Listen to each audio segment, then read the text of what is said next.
Welcome to Represents. Today's special guest is the incredibly talented artist Komi Olaf, known for his captivating blend of art, architecture, and storytelling. Komi's work challenges boundaries and celebrates cultural identity in vibrant, thought-provoking ways. How you doing, brother? I'm doing great. I'm doing great. Good to Thanks for have you having me. here.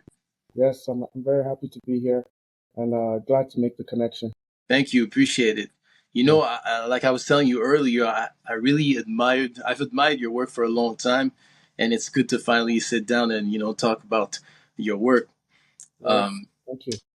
Listen, as an architect, as a poet, and a visual artist, how do these disciplines influence each other in your creative process? Okay. Um, so I wouldn't consider myself an architect. Mm-hmm. I studied architecture in school. Mm-hmm. That's where my training all kind of came from. And a lot of the processes that I use in my art and in my poetry developed while I was in architecture school. In terms of the three disciplines kind of influencing each other, I think about it, and the only place I can find where there's some kind of synergy is like maybe in the roles of like improvisation. Mm-hmm. So um, with art, like when you're in the midst of creating, in the midst of putting something together, there are certain decisions that you make where you have to improvise on the canvas in order to get this idea out. The same with poetry. For architecture, like the only way I can think about it, the last time I practiced architecture was maybe like 2015, 2017, in Ottawa, actually. We designed a really small, tiny house, a mobile tiny house. And in the process of designing and constructing this tiny house, a mobile home, um, there was a lot of experimentation in Mm-hmm. the process. So I'm not sure if they all kind of feed off of each other, but they're three very separate disciplines, but they're little things that apply in each one. Okay, perfect. Yeah.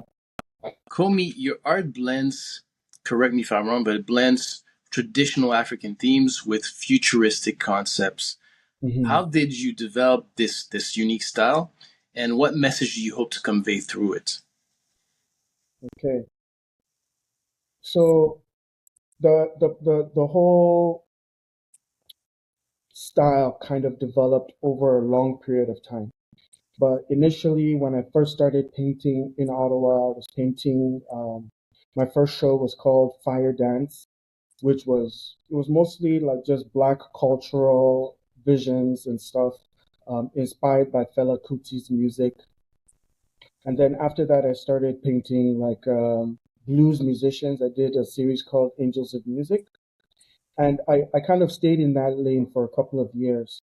However, around 2014, I got invited to participate in a group exhibition in Toronto, and it was called uh, Black Future Month. So imagining the world 1,000 years from 2014 at the Mm-hmm. time. So it was my introduction to Afrofuturism. Like, you know, it was the first time where I kind of allowed my imagination to run free and see what could happen there. And after that exhibition, I kind of, you know, there were a lot of concepts that I wanted to experiment with. So I just kind of stayed there and every couple of years experimenting with drawings, with sculptures, and and that's how that developed. Yeah. Okay. But Afrofuturism in general, what the whole thing is we draw inspiration or concepts from speculative fiction Uh-huh. and imagine alternate realities or possible realities for Africa or people of African descent.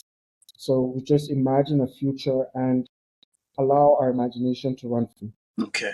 So you say you were introduced to Afrofuturism in Yes, that uh, in that event in Toronto.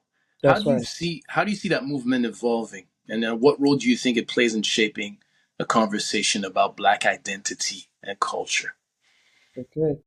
Um, so like my introduction to it was in 2014, but Afrofuturism has been around, I want to say, since like the 70s with like musicians like George Clinton, Sun Ra, uh, who had these kind of like, futuristic aspects in their music, in the way they dress, in the way they presented themselves. And it's kind of started gaining steam again with our generation. But I think about it like a movement, you know. It manifests in art. Like I practice it in my art, but it also manifests in music. It manifests in fashion. You know, there's even Afrofuturistic poetry. So I think about it as kind of a movement. And like anything that starts, sometimes it requires a long period of time to gain steam. And Mm-hmm. we may not see the fruits of some of these things that we're doing till like our children or our children's children look back at it and see the importance. But I feel it shapes the way we see the world because our reality, when we look at the Black experience, especially in the diaspora, sometimes it can be daunting. We police brutality, all these kind of things that affect us that live in Black skin. However, with Afrofuturism, it's like imagining, it takes us out of that reality and places us in a different space. So I think about it more like an art movement. I Okay. think about it as a movement. Yeah. Okay. Do you feel like you know you spoke about music a few times. Hmm. What do you listen to? What's your inspiration when it comes to music? You spoke about Fela Kuti, but Yeah, do yeah, you yeah. what other influences? Oh, to be honest, I have a range. If I bring up my YouTube music now, it depends on what I feel like in the morning. So Mm-hmm. sometimes I listen to reggae, sometimes I listen to Afrobeat, I listen to blues music, I listen to gospel, I listen to country music, um, and once in a while I listen to Afrofuturistic music. So you have like the Andre 3000s, and there's this woman named Eniko. She's like a young, I want to say Gen Z, but she has a very unique sound. You know, it is Afrofuturism for sure, but sometimes that pops up in my playlist. But I listen to a lot of like Ray Charles, uh, um, Johnny Cash. Um, you know, It anyways, it depends on the mood. Depends on it the mood. depends on the mood. It depends Yes, on the sir. mood, literally. But listen, when you start a project, do you have is listening to music a must, or you need? How does it work? What's the describe the process for someone who has no idea how it works for an artist such as yourself? So there are different stages of my art, okay? And in some stages, I require complete silence. And then there are some stages where I need music, and there are some stages where I need audiobooks or podcasts, okay? So when I'm initially sketching or coming or envisioning an idea, like the very beginning stage, usually I don't like any kind of distraction. I'm just focused more on the drawing. However, when I move the drawing onto the canvas and I'm in a production kind of stage, um, especially if I know I have a huge block of time, let's say 8 hours or 10-hour block, or something that I know I'm going to be sitting down here for a while. I like an audiobook because that way I can get lost in the story and I'm not hyper concentrating on what I'm doing with my hands. It's kind of a flow state. Um, but usually when I start my days in the morning, I usually listen to music just to kind of get in the mood. Podcast as well too. There's usually something in my ears. Not a very good practice, but it's so much ingrained into my system now that I usually like my earphones on and then go from there. Yeah. Amazing. No, I always enjoy listening to the process when I speak to artists. I need to know exactly how it is, the process, how they were able to create X, Y, and Yeah, Z. I find it fascinating. That's just yeah, me. man. It's a great question. It's a great Thank you. question. Thank you. Sometimes you don't think about it, but they influence each other. Sometimes what you're listening to could affect the colors that you choose. you know? Yeah, You can get lost in a sad story and something can happen on the canvas based off of that. yeah. Speaking about things happening, Hmm. as we look into the social climates, how much does that influence your arts? The political sphere, the social climate, especially for us black Hmm. men. Yeah. So every time the social climate has affected my work in the past, it has been kind of reactionary. So something has happened, let's say, you know, Mike Brown or Trayvon Martin, or, something happened that got me to an emotional stage that I felt I needed to depict something to represent this. Okay. In 2018, I was in California with my wife, and somebody called Airbnb, called the police on us when we were leaving our Airbnb. And at that point, I felt like as an artist, I needed to respond somehow, So that way, that has manifested in the canvas.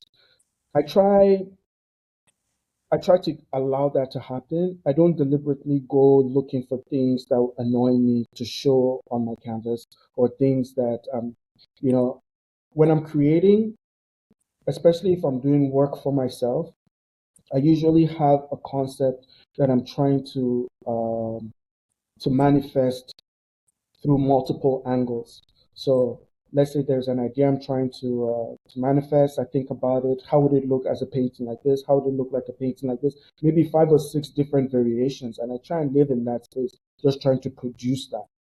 When something happens that sparks a reaction, I usually stop what I'm doing and then do that to get that out of my system and then get back. I don't like being in that space because most of the art that manifests from that for me are usually on the darker side. Hmm. And you know, it's the reality of our lives, it's the reality of our existence. Um, but I don't particularly like going there. Yeah, but Yeah, uh, but we allow it to happen. yeah, situations are what they are. I'm going to link the situation. I saw you on the news when that incident you're talking about occurred Yes. in 2018. I remember. I'll link it on the bio when I do the Mhm. editing. Um, Komi, last Mhm. question for you. You know, Yeah. I know your poetry, because you do poetry as well, spoken Mhm. word. It carries a lot of powerful social messages.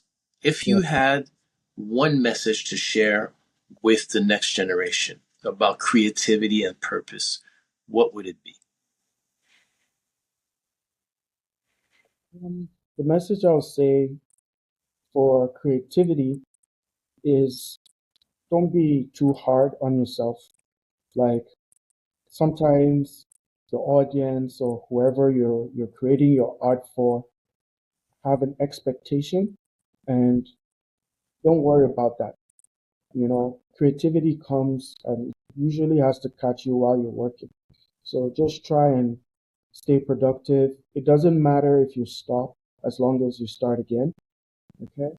Creativity, don't feel, because there's a lot of pressure on us to be creative. Like you got, what's the next big thing? What's the next big thing? And that can cripple you, can stifle your movement. Don't worry too much about that. Just focus on what you're doing and stay in that lane, and it'll happen naturally. For your purpose, you know, I pray that you find your purpose. I feel every human being is created with purpose in their heart, and you got to listen to it, nurture it, and you do what you love, and eventually people will pay you to do it. Yeah.